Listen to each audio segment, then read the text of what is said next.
Isn't it great to have a spiritual hunger? I mean, we all have physical hungers. Nobody has a problem with that. But having a spiritual hunger for God's Word is terrific. Well, tonight we have a team in Belize, in Central America. Normally, Nathan is here. Nathan is here doing the call to worship and doing the interviews and interactives, but he's with a team of 25 people in a very cool country in Central America. Just 250,000 people, but a very needy country. It's a developing nation, tremendous problem with AIDS and poverty and orphan children. And they're down there doing VBS, and we have Nathan on Skype. And let's take a look at Nathan and his friend that he, first of all, there he is. And I won't use the cheap humor of saying Nathan's in the yellow shirt.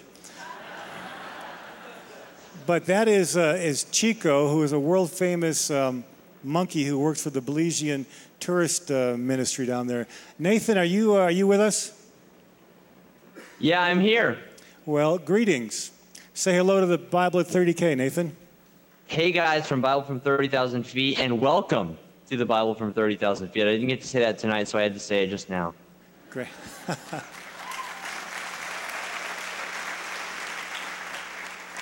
Well, Nathan, you're in the studios of Lighthouse Christian Radio on Ambergris Key in San Pedro town, just a few miles off the coast of Belize, and frankly, we're jealous. Well, I'm not going to lie, you should be, because it's incredibly beautiful here. But there's a lot of work to be done. First of all, give us a little rundown. You started out in the mainland, up by Belmopan, the capital of Belize. Tell us about the work you did with children up there.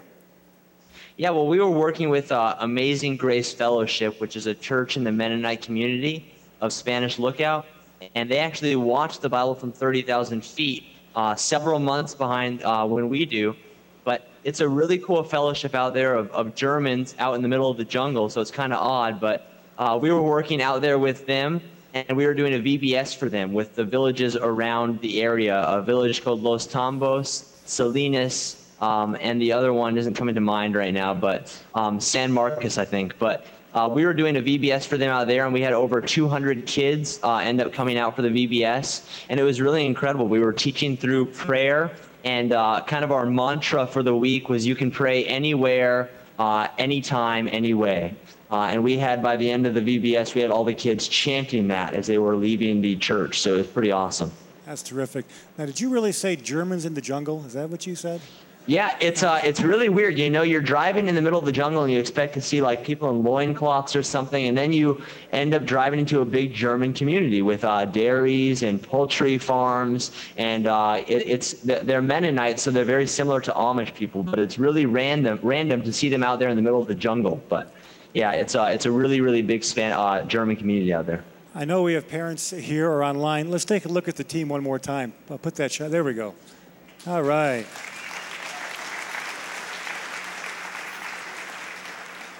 So, Nathan, are you leaving anybody behind? Are they all coming back with you?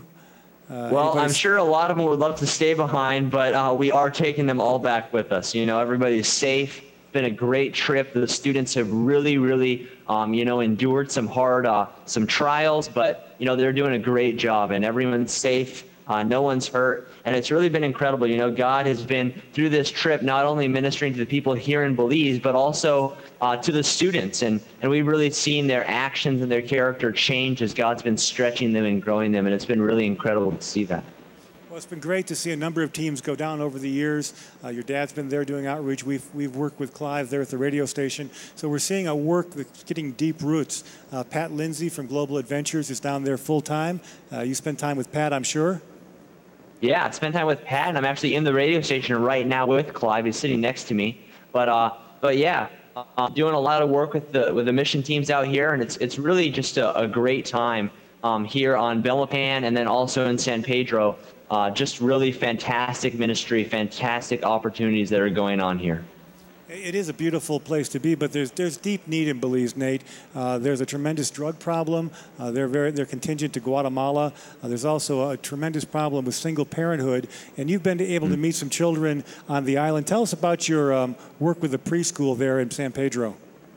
Yeah, well, the interesting thing about San Pedro is it is a tourist island. You know, a lot of people come here for vacations, but people don't think about the people that work at these resorts. And most of the people who work at the resorts live in an area called San Pedrito, which is basically a slum that was swamplands but was filled in with land, and now people live there in very, very meager homes. The thing is the parents work during the day and the children have nowhere to go. So they're kind of forced to run around barefoot in the street and in the sewer water, and they really have no place to go. So there's a ministry going on that just started there a year ago called A Brighter Tomorrow Preschool. And it's by a guy named Javier. And he is affiliated with a church down here and just a really fantastic guy. And we've had the opportunity to assist him as he's been for the past 3 days registering new students. And he takes in students that don't even have enough money to pay for it, and he does scholarships for them. And really a great ministry down there. And we had a chance to, for the past 3 days, as I said, really minister to these kids and minister to him and his wife and family. And he started this preschool actually in his home, and he lives in one room of the house and the preschool is in the rest of his house. So he's really sacrificed everything he owns for this preschool. And he had originally wanted to move into the mainland of Belize and start a business, and he was planning on becoming a businessman, but God really called him to stay there. And he's really living by faith to the truest sense of the meaning. He is living just praying to God that God will bring teams, people to come help him. And he was telling us how he'd been praying for the past month and a half for someone to come help him do this registration and get people in there. He wasn't knowing how he was going to raise supplies. And we had just come in at the right time, and we had 4 boxes of supplies that we weren't able to use for one of the festivals. And we had a bunch of students who were eager and willing to help teach the lessons. And it was really incredible. And the last day today, he was explaining to us, and he just started crying.